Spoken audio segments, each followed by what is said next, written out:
Mais moi, je vais vous parler de ce qui se passe après la mort, d'un point de vue anthropologique, et notamment, plus précisément, de ce qui fait rite pour les rites et les pratiques funéraires, notamment à travers la structure et les fonctions des rites funéraires.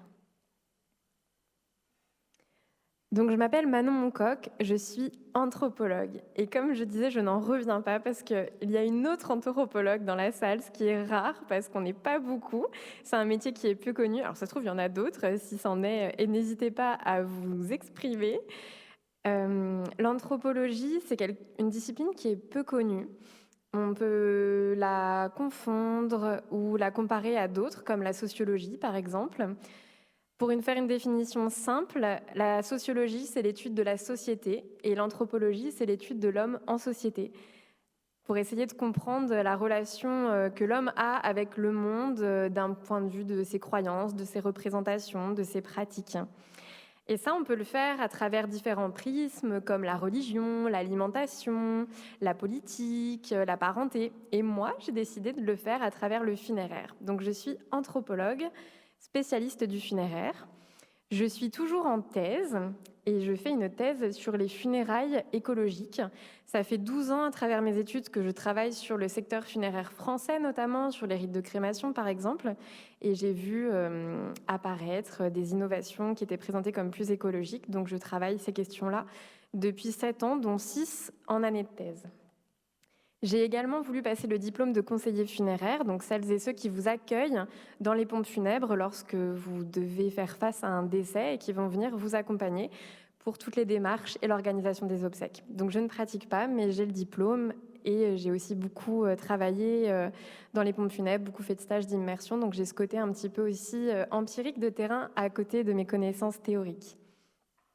Et tout ce petit bagage de connaissances, je le mets au profit d'organismes du secteur funéraire et affiliés, comme des pompes funèbres, des associations, des collectivités territoriales, des designers, des banques, des assurances. Mais aujourd'hui, je suis tout à vous. Il était important pour moi de débuter mon intervention sur une petite définition du rite. Qu'est-ce qui fait le rite ? En sciences humaines et sociales notamment. Alors il y a beaucoup de définitions du rite, elles sont presque aussi nombreuses qu'il y a de chercheurs, mais il y a quand même un consensus sur différents éléments qui définissent un rite, notamment funéraire par exemple.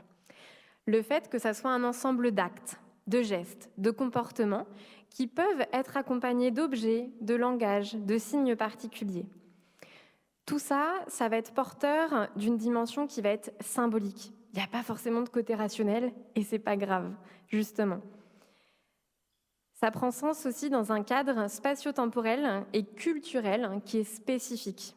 Certains gestes, certaines paroles, certains actes ne peuvent avoir de sens que dans un cadre particulier et ils peuvent avoir un sens totalement contraire dans un autre, par exemple. Le rite, c'est quelque chose qui est partagé collectivement et c'est justement en ça qu'il fait sens et c'est aussi le fruit d'un apprentissage. On confond souvent rite et rituel, à tort ou à raison, je ne sais pas, mais en tout cas, moi je suis plutôt de l'école à les distinguer. Pour moi, le rituel, ça va être des petites séquences qui vont faire rite. Par exemple, pour le rite funéraire, pour moi, il va y avoir le rituel de la toilette funéraire, par exemple, le rituel de la cérémonie, le rituel de l'inhumation, le rituel de la crémation. Et tous, l'ensemble de ces rituels vont donner le rite funéraire.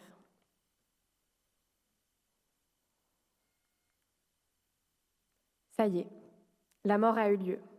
Qu'est-ce qu'on fait ensuite ?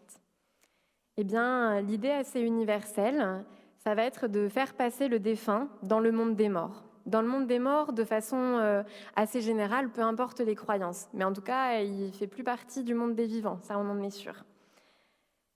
Il y a un anthropologue qui a travaillé sur ces questions-là, que j'apprécie beaucoup, qui s'appelle Arnold van Gennep.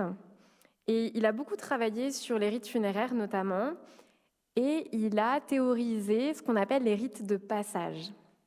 Et je trouve que c'est ultra intéressant pour comprendre l'importance et la structure du rite funéraire. Pourquoi je voulais vous présenter ça aujourd'hui? Parce que c'est quelque chose sur lequel on ne va pas vraiment avoir de posture réflexive sur les pratiques et les rites funéraires, et c'est normal. Mais je trouve que ça peut permettre, en amont, quand on est encore bien vivant, de comprendre quels sont les enjeux de ce moment que l'on va tous vivre, certainement pour ses proches, et puis aussi en tant que sujet principal au moment de notre mort, et les enjeux qui vont pouvoir être ceux de nos proches, ceux qui restent quand on va mourir, parce que les rites funéraires sont extrêmement importants, et ils ont finalement, malgré la diversité des pratiques et des représentations liées à la mort, eh bien, il y a quand même une approche extrêmement universelle. Et donc, c'est celle que je voulais vous présenter aujourd'hui. Donc, l'anthropologue Arnold van Gennep, il a beaucoup travaillé sur les rites de passage. Pour lui, un rite de passage, ça va être tous les rites qui vont accompagner les grandes étapes dans la vie d'un individu. Alors, vous avez par exemple la naissance, la puberté aussi, le mariage, parfois la retraite, parfois les divorces aussi. Et le dernier passage, ça va être la mort. C'est vraiment des grands moments de vie qui sont des ruptures entre deux états qui sont stables, qui vont toucher à la fois l'être individuel, mais aussi la société tout entière. Et c'est ce changement d'état, ils viennent un petit peu désorganiser l'ordre qui était établi jusqu'ici. On le voit souvent avec la naissance, par exemple, d'un enfant dans une famille, ça bouscule un petit peu tout ce qu'on connaissait jusqu'alors, ou le décès d'un proche, par exemple. Il y a souvent des personnes, des grands-parents ou des parents qui étaient un petit peu le noyau dur de la famille, et quand ils décèdent, eh bien, c'est difficile de retrouver ce noyau qui existait avant leur décès. Le rite de passage va donc prendre toute sa place et son sens pour marquer et célébrer cette transition, ce nouveau statut. Arnold van Gennep a donc théorisé en fait la séquence type des rites de passage. Vous allez avoir le temps préliminaire, le temps liminaire. Liminaire, c'est ce qui fait référence au seuil. Et le temps post-liminaire. À chacun de ces temps, vous allez avoir des rituels spécifiques, des rites, on peut les confondre, respectivement donc de séparation, de marge et d'agrégation. Toutes ces étapes en fait vont permettre le franchissement d'une nouvelle marche qui vont rapprocher de l'objectif final, de ce nouveau statut que l'on doit acquérir. Alors bien sûr, la forme et la durée de ces séquences peuvent vraiment être extrêmement variables de chez une même population ou dans une même temporalité. Et c'est ça qui est magique, moi je le trouve. La première grande étape, alors c'est pas forcément linéaire, ça peut s'entrechever, ça peut revenir sur un rituel de séparation, un rite d'agrégation, un rituel de marge, etc. Mais en tout cas, il faut que les 3 temps aient lieu pour que le franchissement à ce nouveau statut ait lieu. Se séparer du mort, c'est le premier temps. Le passage à trépas a eu lieu. La mort doit donc être signalée afin que les survivants soient en mesure, le plus rapidement possible, de pallier le désordre que la mort introduit. On va donc annoncer la mort par des cris, par des cloches, par des tambours, des annonceurs ou encore des faire-part, par exemple, qui sont autant de façons d'indiquer à la communauté que ça y est, la mort est là et qu'il va falloir tout faire d'un point de vue anthropologique pour lutter contre l'intrusion de la mort. Il y a un anthropologue que j'apprécie aussi beaucoup qui s'appelle Louis-Vincent Thomas qui décrit dans un de ses ouvrages que cet avertissement que la mort avait lieu s'étendait même dans la tradition française, il y a plusieurs décennies, aux animaux, aux végétaux, aux aliments susceptibles de s'altérer. Il fallait prévenir le bétail, surtout les femelles pleines, frapper la ruche pour réveiller les abeilles, mettre un crêpe au chien, au chat sur la cage des oiseaux, faire une croix sur les pommiers, taper sur les tonneaux de vin pour que celui-ci ne tourne pas. Retourner la terre des pots de fleurs, remuer les récipients à lait, à vinaigre, à choucroute, etc. Le temps est vraiment compté parce que la thanatomorphose, le processus de décomposition naturelle du corps, a commencé. Et donc, il devient primordial de s'éloigner le plus rapidement possible du corps pour éviter la contamination. Et en fait, c'est généralement avec ce processus de décomposition naturelle du corps que commencent les premières pratiques du rite funéraire. Alors, Effectivement, l'inhumation, le fait de mettre en terre, ou la crémation, le fait de brûler un corps mort, ça va être des rituels de séparation qui vont être définitifs. Mais avant ça, vous en avez nombreux. Vous en avez de nombreux autres que je vais lister juste après. En fait, différentes pratiques vont être mises en œuvre pour civiliser, culturaliser le processus de décomposition du corps en attendant et éviter que la contamination ait lieu. Alors on peut donc, par exemple, apprivoiser la décomposition du corps avec un défunt qui a été lavé et apprêté, par exemple. On peut la cacher, la décomposition, dans un linceul, dans un cercueil, sous une tombe. On peut la retarder, la limiter avec un soin de thanatopraxie. On peut l'interdire carrément avec la crémation, par exemple, ou dans des cas exceptionnels d'endocannibalisme. On peut l'interdire aussi avec la momification ou la cryogénisation. Ou on peut encore l'accélérer avec la présentation, l'exposition du corps à l'air libre, par exemple. Dans nos pratiques un peu plus contemporaines et un peu plus françaises, vous avez différents rituels de séparation qui vont permettre d'éloigner le corps mort. Vous avez par exemple la première étape, ça va être la prise en charge des pompes funèbres du corps mort afin de l'emmener dans un lieu spécifique, par exemple le funérarium.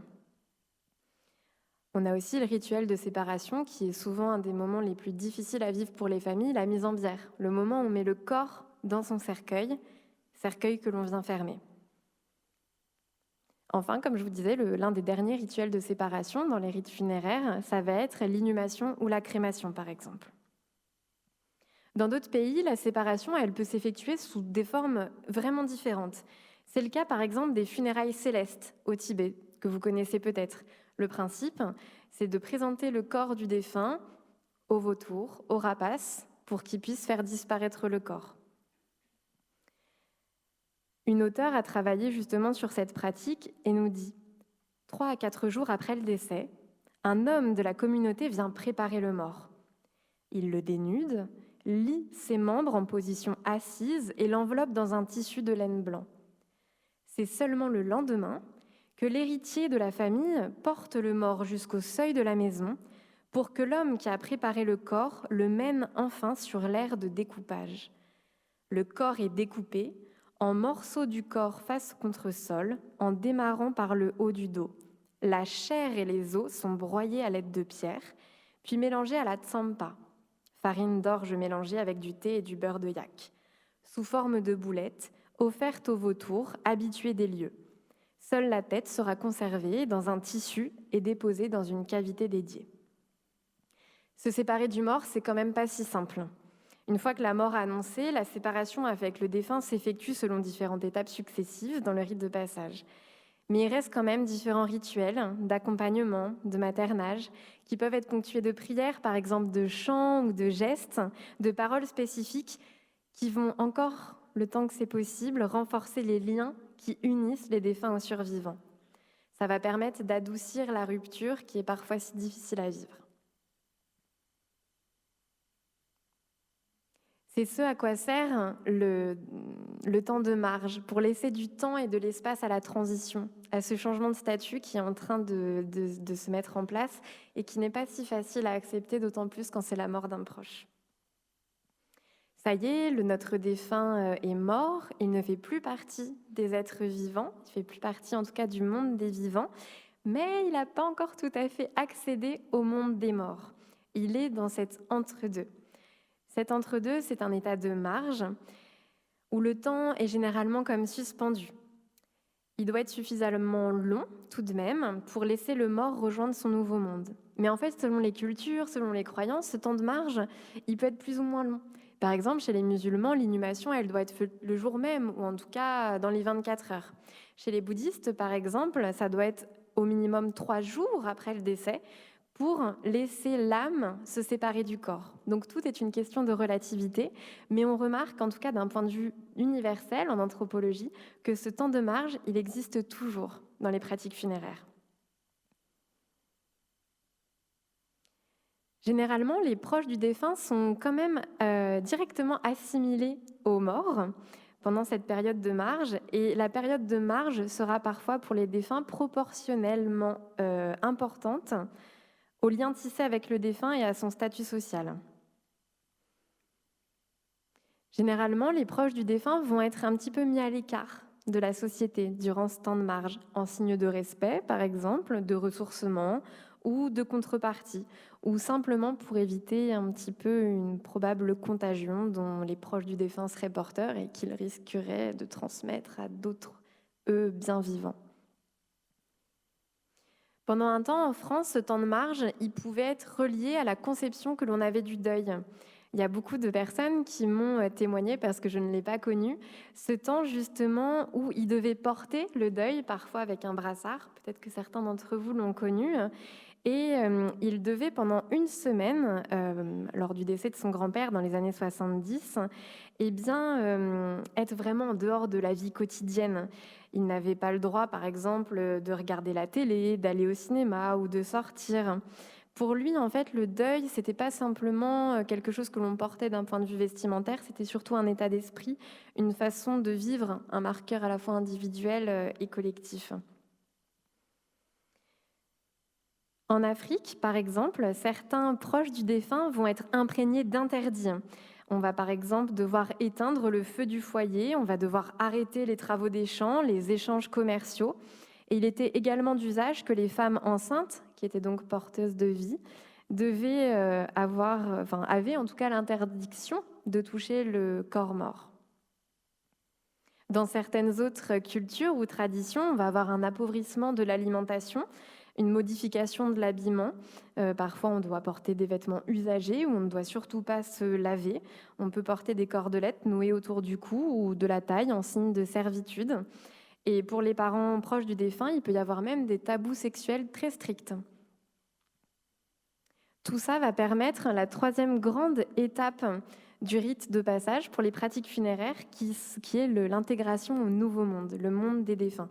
Donc là encore, c'est pas du tout dans une conception forcément spirituelle, c'est une conception en tout cas sémantique. Donc ça y est, le défunt a quitté le monde des vivants, il n'est pas encore tout à fait intégré dans le monde des morts, mais on va l'accompagner pour qu'il intègre ce monde des morts. Dans notre société occidentale, aujourd'hui, ça va vraiment être l'élimination physique du défunt qui va permettre l'intégration dans son nouveau monde. Donc ça va être, comme je vous le disais, par exemple, la mise en terre, l'inhumation ou la crémation.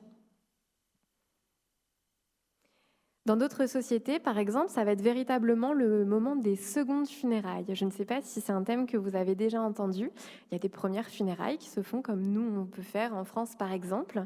Mais l'on va attendre vraiment que le corps soit en état de dessiccation. Ça veut dire qu'il n'y a plus de matière organique ni de tissu sur les ossements. On appelle ça les os blancs. Pour que là, il y ait les secondes obsèques. On refait des obsèques.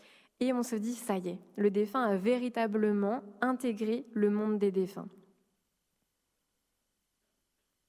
Dans d'autres cultures d'Afrique noire, notamment, au moment de la mise en terre, par exemple, va y avoir plein de détours qui vont être effectués avec le défunt avant de le mettre en terre, pour être sûr qu'il ne revienne pas dans le monde des vivants, parce qu'en fait, on va essayer de le perdre, on va essayer de le semer au cours des rues, des ruelles du village, pour pas qu'il ne retrouve son chemin après sa mise en sépulture, par exemple. Donc le défunt intègre un nouveau monde et selon les cultures, selon les croyances, il peut accéder au statut d'ancêtre. Donc là, le deuil peut être levé, par exemple, et le défunt va être fidèlement honoré sur les autels, sur l'autel, en tout cas des ancêtres, comme en Afrique, par exemple, qui est très important. Chez les Maasai, par exemple, il n'y a pas de culte d'ancêtres, mais ça va être, on va faire appel à eux comme à des esprits qui vont être occasionnellement invoqués et auxquels on va faire appel pour des conseils, par exemple.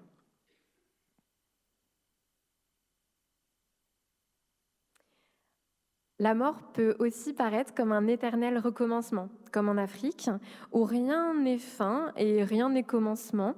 La naissance est considérée comme une mort dans le royaume de l'au-delà, d'où l'on est censé venir, et la mort comme une naissance dans le monde des ancêtres.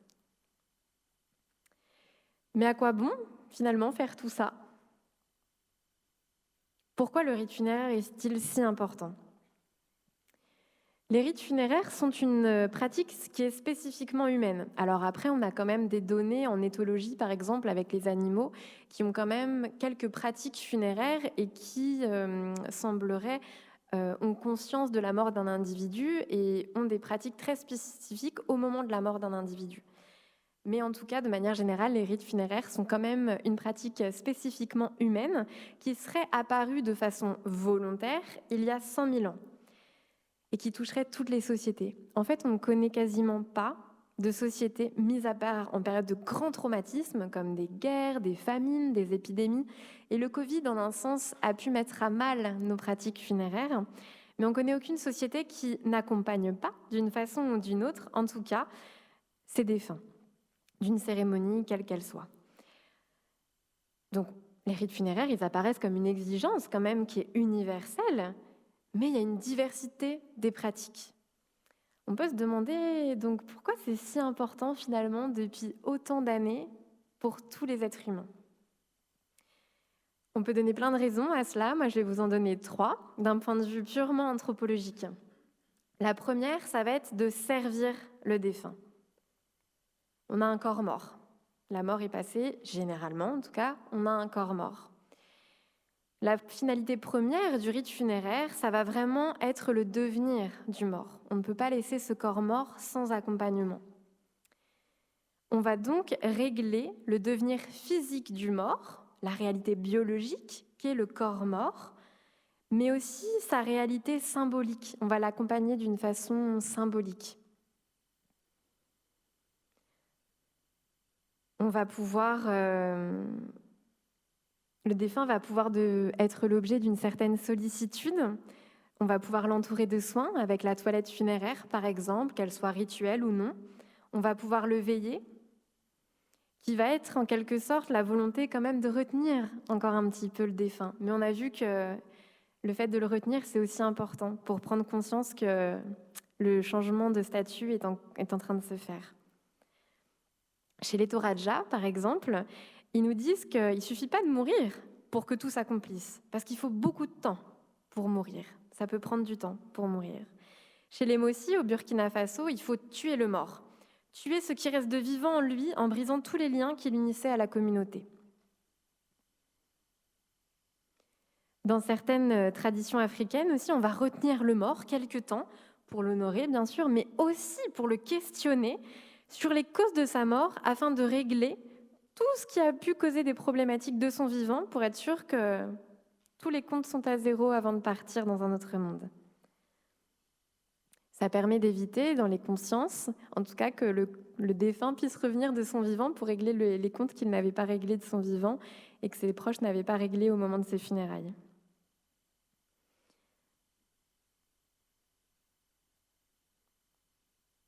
La deuxième grande raison pourquoi le rite funéraire est si important, ça va être de rassurer et protéger les endeuillés. Donc on quitte le statut un petit peu individuel du défunt, on glisse progressivement sur l'aspect de l'importance individuelle de ses proches. La mort, ça vient vraiment apporter une angoisse particulière, un non-sens, d'autant plus qu'on est de moins en moins croyants en France et de moins en moins pratiquants. Donc il faut qu'on nous rassure face à ça. Et puis il faut aussi protéger les vivants d'une contamination. Quand je parle de contamination, elle peut être réelle, les corps morts peuvent être vecteurs d'infection par exemple, mais la plus importante c'est la contamination symbolique. Par exemple, dans les pompes funèbres, j'ai l'écho de beaucoup de témoignages de porteurs, donc ceux qui portent les corps, qui vont les chercher sur les lieux de décès, par exemple pour les ramener au funérarium ou aux pompes funèbres. Leur famille, généralement leurs femmes, parce que c'est souvent des métiers d'hommes et qui ont généralement des épouses, et qui leur disent « tu ne rentres pas dans la maison tant que tu n'as pas pris une douche ou que tu ne te sois pas déshabillé dans le garage, tu ne rentres pas dans la maison ». Parce que la contamination, elle est symbolique, et toute cette symbolique est extrêmement importante. C'est pas parce qu'elle est forcément pas réelle qu'elle n'est pas importante. Donc on va avoir des soins qui vont être apportés au corps mort, comme la toilette funéraire, que je vous l'ai dit, ou les soins de conservation qui, au-delà d'assurer la dignité du défunt, vont aussi pouvoir mettre à distance un petit peu cette angoisse, cette horreur du corps, d'un cadavre, qui va rassurer aussi les proches du défunt. Comme je vous l'ai dit, il y a différentes pratiques qui peuvent permettre de régler les comptes entre les survivants et le défunt pour éviter son retour, par exemple, selon les croyances. Mais il peut y avoir aussi cet aspect d'un niveau psychologique, comme les deuils impossibles, ou à un niveau imaginaire, comme avec les mal morts, par exemple, les personnes qui ne sont pas bien mortes et qui restent hantées les vivants. Dans ces cas-là, en fait, le défunt ne peut pas atteindre son nouveau statut, son statut définitif dans le monde des morts, et la mort devient insupportable et met en péril le futur de l'individu, mais aussi de la communauté tout entière. Le rite funéraire va apporter vraiment une prise en charge des endeuillés par toute la communauté. Et ça peut être par la simple présence, par la présentation des condoléances, par exemple, des dons, des services, ou par la préparation d'un repas après les obsèques, par exemple, ou le temps du deuil. Pour finir, pourquoi c'est si important de prendre soin des survivants, par exemple? Là, on a une notion qui est beaucoup plus collective, qui est plus sociétale, ça va être de stabiliser le groupe. Je donne toujours l'idée qu'un défunt faisait partie de différents groupes sociaux, que ce soit la famille, les amis, les membres d'associations dont il faisait partie, les clubs sportifs, les voisins. Le défunt était un maillon d'une chaîne. Et quand il vient à décéder, le chaînon est cassé et la chaîne n'est plus forte, elle n'a plus sa force qu'elle avait avec tous les maillons qui étaient présents. Et donc, tout l'enjeu du rite funéraire, ça va être de reconstruire aussi cette chaîne qui était si puissante avant, malgré la disparition d'un de ces maillons. La mort, elle fait pénétrer un petit peu l'impur aussi d'un point de vue anthropologique, à la fois physique et symbolique, comme je vous l'ai dit, par la décomposition du corps notamment, mais aussi l'incertitude, par le chaos qu'elle provoque. C'est une angoisse qui est très puissante. Donc toute la sécurité des individus et du groupe est menacée. Et ça, il faut le combler.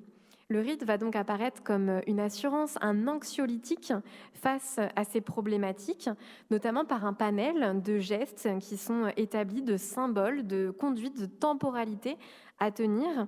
Et par sa capacité itérative, le rite va vraiment apporter un cadre temporel, spatial qui va venir sécuriser et qui va être spécifique à l'acceptation et à la reconstruction.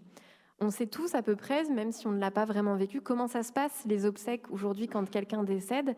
Et ça peut faire peur, ça peut être triste, ça peut coûter cher, mais c'est rassurant ces pratiques-là parce qu'on sait à peu près comment elles vont se passer et par qui elles vont être prises en charge. Donc ça rassure. Le rite funéraire se clôt généralement, alors ça s'est perdu, mais j'ai l'impression que ça revient quand même, par la fête des funérailles. C'est pratiqué dans beaucoup de cultures, et même dans la nôtre, où tout l'enjeu, ça va être de partager un repas, un moment de convivialité après le décès, après en tout cas la cérémonie, les obsèques. Et en fait, ça va intégrer la mort, mais tout en s'en délivrant. Elle va vraiment permettre, cette fête des funérailles, à la communauté de se régénérer, et vraiment de se préparer à l'accès à l'ordre nouveau. On va pouvoir se projeter dans une vie qui continue malgré la disparition de notre défunt. Ce repas funéraire, il est vraiment important parce qu'il vient apporter une symbolique toute particulière pour le groupe. Parce que l'alimentation, l'aliment en tout cas, est aussi un produit de fécondation de la terre. Il renvoie aussi à la permanence cyclique, à l'immortalité.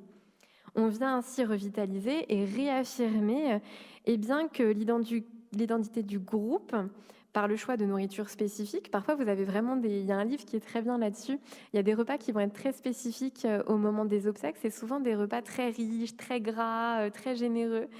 Ça va renvoyer à ce côté très convivial et ça va permettre à chaque convive de manifester son appartenance à la communauté, de faire partie d'un groupe malgré que l'un de ses membres ait disparu. Puis on va rire, on va boire, on va manger. Quoi de plus vivant que de rire, de boire et de manger? On va faire un petit peu un pied de nez à la mort qui vient de passer.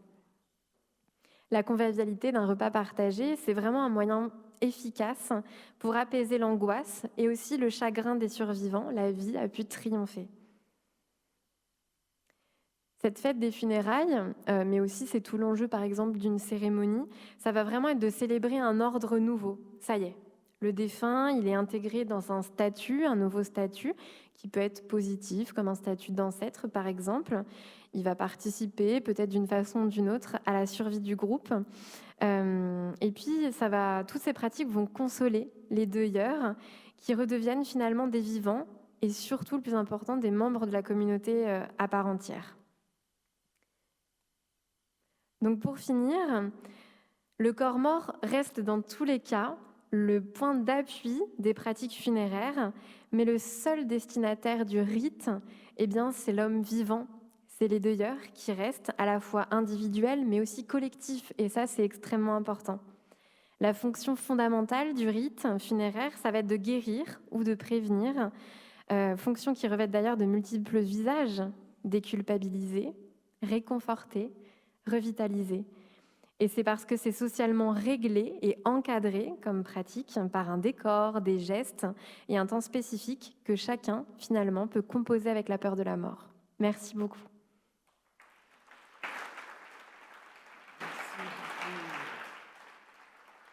Ça va.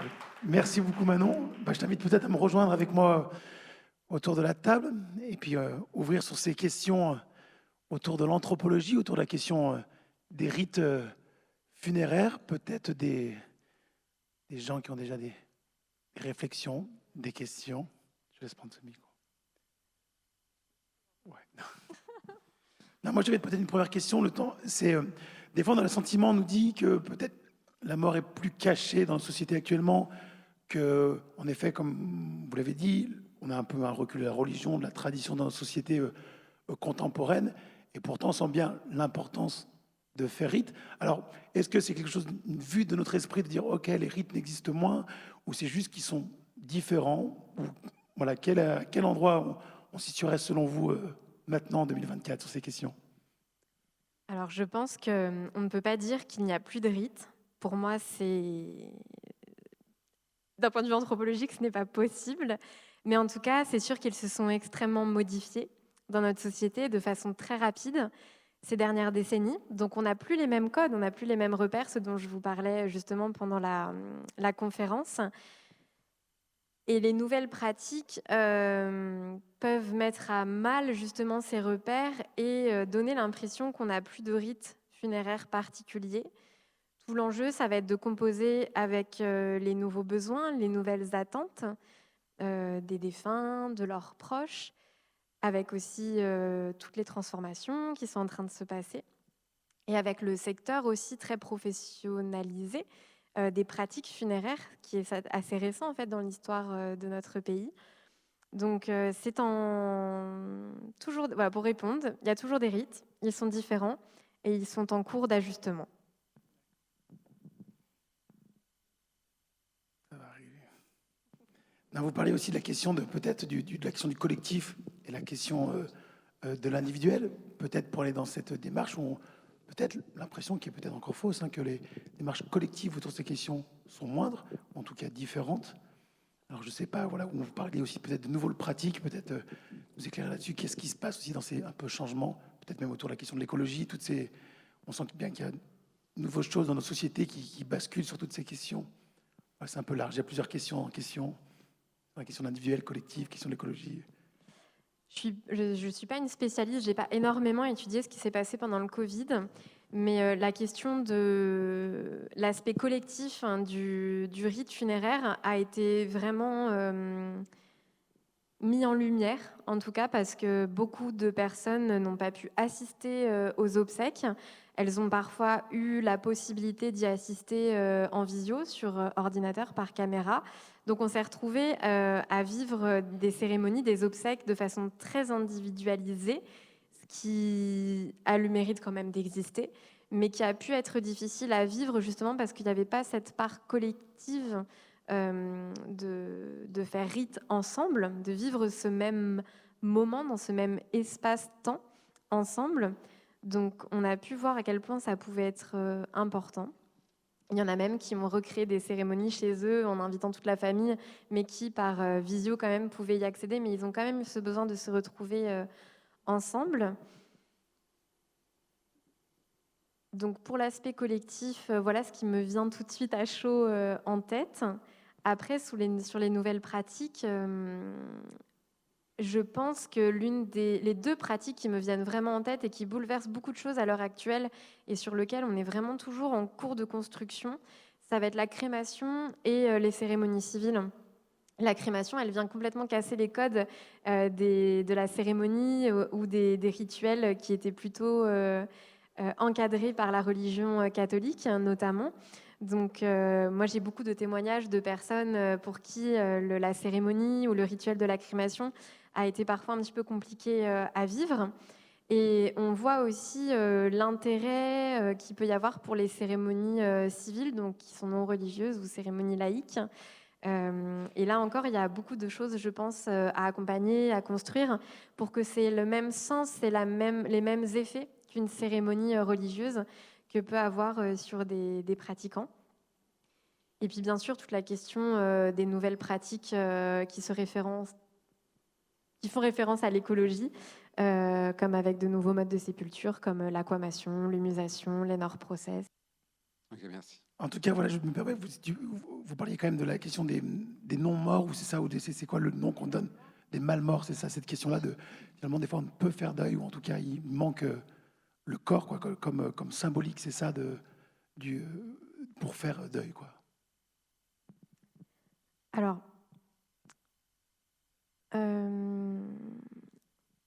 en fait, il y a vraiment des intérêts anthropologiques, sociaux aux pratiques funéraires, comme je vous les ai listés, mais il y a aussi tous les enjeux psychologiques liés à la question du deuil, du travail de deuil, etc. Moi, je suis vraiment juste sur l'aspect anthropo, sur le fait de l'importance de stabiliser le groupe, de faire passer le défunt de l'autre côté, le statut que peut avoir le défunt une fois qu'il est après qu'il a quitté le monde des vivants et qu'il a intégré le monde des morts, que ce soit un ancêtre, le culte des ancêtres, le culte des tombeaux, ce genre de choses. Mais sur les impacts que ça peut avoir sur le deuil, je n'ai pas du tout ces compétences-là. Mais par exemple, il y a Gaëlle Clavandier, qui est une grande sociologue, qui a aussi beaucoup travaillé sur les morts de masse, les morts sans corps.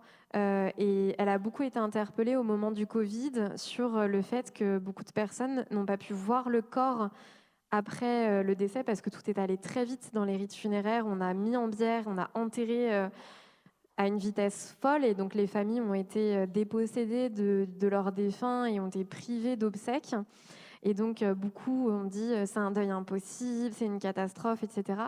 Et Gaëlle avait plutôt tendance à apporter un petit peu de nuance sur ces analyses-là, parce qu'en fait, ça arrive pas souvent, mais en tout cas, il y a des cas où il n'y a pas de corps, justement, que ça soit des catastrophes climatiques, des guerres, des disparitions de corps, ou aussi les personnes qui font don de leur corps à la science.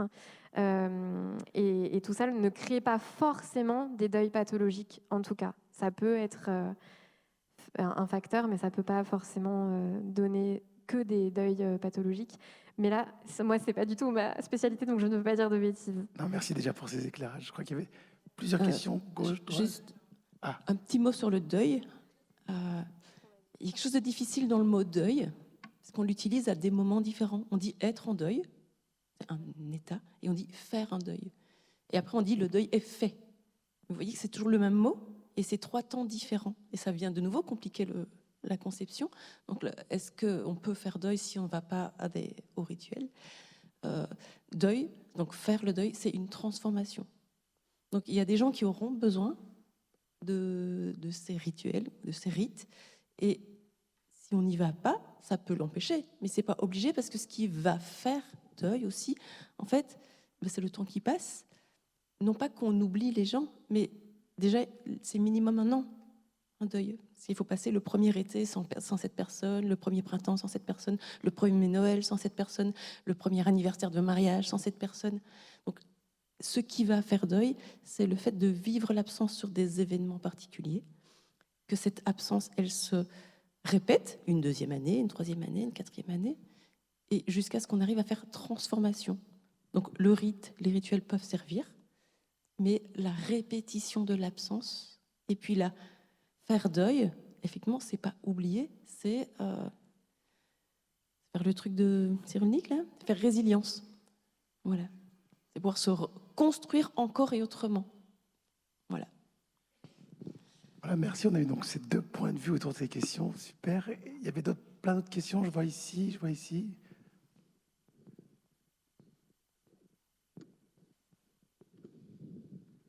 Je ne sais pas si c'est une question ou plus une observation sur la première étape, c'est-à-dire le moment de la mort du proche. Plusieurs expériences, notamment problème en EHPAD. Quand mon père meurt à l'EHPAD, je ne suis pas là. Enfin, j'étais là jusqu'à 2h du matin, et à 2h du matin, l'infirmière me dit « Allez vous coucher, ça peut durer encore en 48 heures ». On m'annonce à 7h, donc je monte à 7h30, enfin c'est à la campagne, je monte à 7h30, et là on va rentrer dans le process de vers 10h, enfin 9h, la toilette, et là je demande si on peut rester auprès de papa le temps que sa femme arrive de Paris, etc. C'est en province tout ça, et on me dit pas de problème, on appelle les pompes funèbres, pas de problème. Ça veut dire qu'entre 7h du matin et 7h du soir, nous avons pu être là, et c'était un moment extraordinaire. Bon, moi, j'ai ces expériences-là. 2 ans après, je suis auprès de mon beau-père avec mon mari et ma belle-mère à côté de mon beau-père. Je regrette encore 10 ans après, j'ai assisté donc vraiment en direct à la mort de mon beau-père. 90 ans, Alzheimer, tout ça en pleine confiance, conscience, etc. J'ai un truc que je regrette encore, j'ai été prévenir l'infirmière. 10 minutes après, même pas, 5 minutes après, pof, on le prend et on l'embarque. Donc c'est pour moi une vraie question, le rapport au temps que vous évoquiez pour d'autres choses, c'est-à-dire comment est-ce que dans ces lieux hospitaliers, on peut... Voilà. Alors moi, j'ai vécu depuis une mort seule dans une chambre avec quelqu'un, j'ai pas du tout prévenu l'infirmière tout de suite. J'ai attendu un bon moment, et ce moment-là, c'est très précieux. Voilà. Et donc, comment faire pour qu'on ait ce moment-là, cet espace-temps? C'était une chance extraordinaire, 12 heures. On pourrait peut-être avoir moins, mais pas embarquer ce corps. Surtout que moi, je suis plutôt dans l'idée qu'il faut 3 jours dans la conscience, le départ. Mais c'était terrible. Et même si on n'est pas là-dedans, qu'on ait le temps de voir partir le corps qu'on pourra revoir dans la pièce d'à côté. Mais pas du tout de la même façon. Dans la chambre funéraire de l'EHPAD, c'est pas du tout la même chose. Alors, peut-être que là maintenant, je sais que vous êtes aussi conseillère funéraire à côté, diplômée. Non, mais en tout cas, mettre cette casquette-là, peut-être aussi pour donner des informations sur ces questions en fait, de temps aussi qu'on a, enfin, où je me permets peut-être. Voilà. On sait, voilà, je le précise, en effet, en France, on a entre 24 heures et 6 jours, sans compter dimanche et jour férié, pour organiser une cérémonie. Donc, en effet, vous avez du temps. On n'est pas obligé de tout de suite prévenir le médecin. En fait, le médecin qui va acter le décès va être celui qui va faire partir un peu la machine funéraire, enfin jusqu'à ces 6 jours. Donc en effet, si on veut, on peut se dire qu'on a un peu plus de temps que ce qu'on croit et qu'on peut laisser les choses se faire un peu plus. Voilà, si tu veux rajouter. Moi, surtout, malheureusement, je crois que je n'ai pas de réponse pragmatique à vous donner, mais ce qui me touche, c'est de voir à quel point pour vous, vous avez distingué ce temps que vous avez passé auprès de votre défunt juste après, voire au moment de sa mort, et ce temps que vous ressentez différent quand il peut être présenté en salon, par exemple, ou en chambre. Et ça montre aussi que pour vous, c'est des temps qui sont importants, mais qui sont différents et qui sont à respecter pour vous dans tous les cas. Et que malheureusement, effectivement, dans des décès parfois en institut, il y a des obligations de temporalité, d'efficacité peut-être aussi, qui amènent à ce que ce temps ne soit pas possible, qu'on ne vous le permette pas. Et je vous remercie de votre témoignage parce que ça peut permettre à d'autres personnes ici de peut-être se dire je vais peut-être prendre le temps avant d'annoncer que mon proche est mort pour avoir l'occasion, la possibilité de juste vivre ce moment où il vient de rendre son dernier souffle qui est très particulier. Donc merci de nous l'avoir partagé. Peut-être juste pour rebondir, parce que vous, en effet, vous avez dit dans votre exposé voilà, que c'est assez nouveau, cette question aussi de la professionnalisation, enfin, en gros, du funéraire, et on parlait de la question de la réappropriation des rites. Peut-être pour vous, dans les nouveaux rites qui existent, peut-être quelque chose qui vous a interpellé, ou quelque chose de nouveau que vous avez vu, qui vous a étonné, ou quelque chose comme ça, un rite qui viendrait, une pratique nouvelle, ou en tout cas une manière de faire qui aurait pu... Je ne sais pas si ça répond totalement à votre question, mais je crois qu'on en parlait hier. Il y a quelque chose que je trouve intéressant, c'est le nombre de familles qui de plus en plus s'approprient le cercueil et qui viennent le personnaliser, le peindre, écrire dessus, coller des images, des origamis. Il y a encore, je trouve, quelques années, j'entendais beaucoup dans mes recherches que le cercueil, c'était aussi un emblème qui était très important et qui représentait aussi l'amour, l'affection, l'honneur, le respect que l'on pouvait donner aux défunts. Et souvent, il fallait qu'il soit très beau, très gros. Voilà, ça montrait aussi qu'on prenait soin de notre défunt. Et il y avait un peu le qu'en dira-t-on si on ne choisit pas le meilleur cercueil. Qu'est-ce que vont dire la voisine qui vient aux funérailles? Et aujourd'hui, je trouve qu'on est plutôt dans cette appropriation, cette personnalisation, notamment du cercueil, pas que, mais qu'on va vraiment casser un petit peu les codes, peut-être de l'esthétisme ou du bien-pensant ou autre. Et je trouve que c'est quelque chose qui est intéressant. Et ça peut même être un rituel à part entière, en fait, ce moment d'écriture, de partage, à la fois individuel et collectif, autour du cercueil, qui peut être fait en amont et ou pendant la cérémonie.